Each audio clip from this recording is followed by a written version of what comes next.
লাইভে দাঁড়ায় টোকাই মামুন বলতেছে আসুক পুলিশ আসুক আমি লাইভে থাকবো, দেখবো পুলিশ আমাকে কি করতে পারে।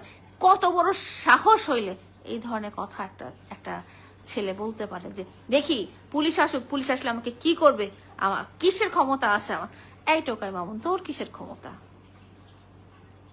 বেহায়া, নির্লজ্জ, প্রতারক, নীচ, মিথ্যাবাদী, তোর কিসের ক্ষমতা?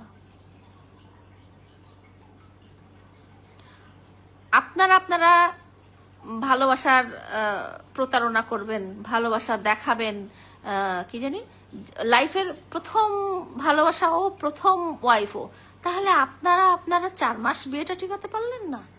কেমন ভালোবাসা? ভালোবাসার শক্তি কি এরকম? ভালোবাসার পাওয়ার কি এরকম যে প্রতিদিন সুইসাইড অ্যাটেম্প নিতে হয়? আজকে থেকে 2 মাস আগে এই টোকাই মামুনের পেজ থেকে যে 2-3টা লাইভে করে এসে বলে এই বলি লাইলা তুই কি চাইস, তোর জন্য আমি সুইসাইড করতে যাচ্ছি। তো আমার জন্য কেন সুইসাইড করতে যাবা? যার বউ পাশে আসছে সে আমার জন্য কেন সুইসাইড করতে যাবে? আমি কে? Who am I here in the scenario? এখন বলে আমার ওয়াইফের জন্য। তুই আসলে কার জন্য কি করতে চাচ্ছিস? তুই 2024 সালে আমার বাসায় এসে যেই ধরনের লাইভ করছিলি যে তোকে আমি বাঁচতে দিচ্ছি না, তোকে আমি খারাপ লাগছি, সেম একই ধরনের লাইভ কেন 2026 সালে এসেও আমাদেরকে দেখতে হচ্ছে? তার মানে ঘাপলাটা তো তোর মাঝখানে। যেমন কর্ম করবি সেরকম ফল পাইছিস। তুই যেরকম মানুষ, তোর মতো তোর উপযোগী তুই বউ পাইছিস। তাহলে এখন মানে কি, মানে তুই বলতে চাইস যে দুনিয়াতে একমাত্র তুই ভালো আর সব নারীরা খারাপ, সব নারীরা তোকে আটকায় রেখে জিম্মি করে তোর সাথে সম্পর্ক করে, সব নারীদের জন্য তুই সুইসাইড করতে যাস? মানে মজা পাইছিস তোরা?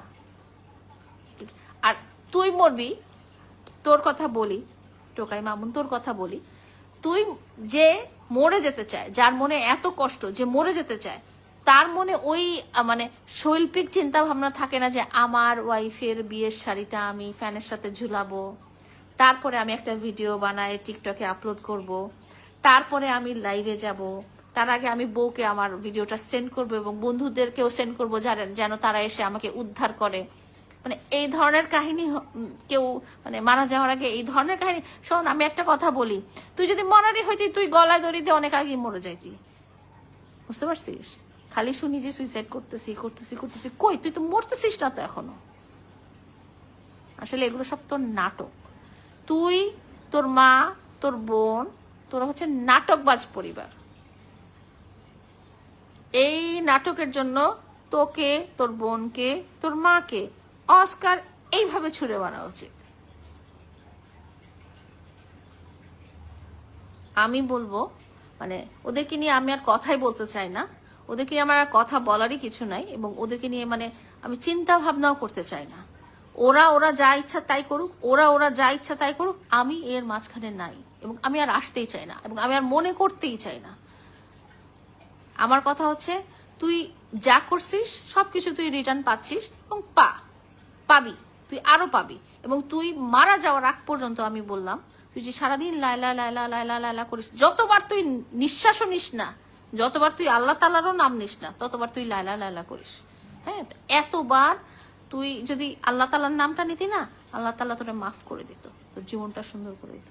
তুই আমার নাম আর নিস না। তোর ওই নোংরা মুখে, তোর বোনের, তোর মায়ের ওই নোংরা মুখে আমি আমার নামটা শুনতে চাই না। আসলে সত্যি কথা, আমি তোদের মুখে আমার নামটা আমি আর শুনতে চাই না। তোরা তোদের নিজেদের লাইফ নিয়ে মারামারি কর, কাটাকাটি কর, হানাহানি কর, মরে যা। I really don't care. আমার অত টাইম নাই, সত্যি কথা। ঠিক আছে, আমি তোদের মুখে আমার ওই নামটা শুনতে চাই না।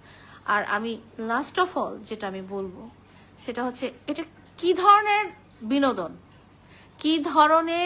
বিনোদন যে আমি ব্যক্তিগত লাইফে আমার স্ত্রীর সাথে ঝগড়াঝাটি করব, সেটাও আমি লাইভে নিয়ে আসবো। আমি সুইসাইড করার জন্য বেনারসি শাড়ি দিয়ে সুইসাইড করব কেন? তোদের বাসায় কি অন্য কিছু ছিল না? দড়ি ছিল না? হারপিক ছিল না? অন্য কিছু ছিল না? বা ছাদ থেকে লাফ দিতে পারলি না? তুই মানে এইরকম কেন করবি? নাটক করবি তো নাটকের জায়গায় যে নাটক কর। রাত 2টা 3টার সময় আমাদের ঘুম ভাঙায় এইসব নাটক করাবি না, ঠিক আছে? আমি বলে রাখলাম ওই দুইটা আবারও মিলবে, আবারও মারামারি হবে, আবারও কাটাকাটি হবে, আবারও মাঝখান থেকে আমরা বিভ্রান্ত হব, এবং ওই কি মন্দিরের ঢোলের মতো সবাই আমাকে বাজায় দিয়ে যাবে, এইটার পিছনে লাইন আছে, এইটার পিছনে লাইন আছে। তোদের ওই নোংরামিতে, তোদের ওই নষ্টামিতে, তোদের ওই বিকৃত চিন্তা ভাবনাতে আমি আর নাই। সর্বোপরি আমি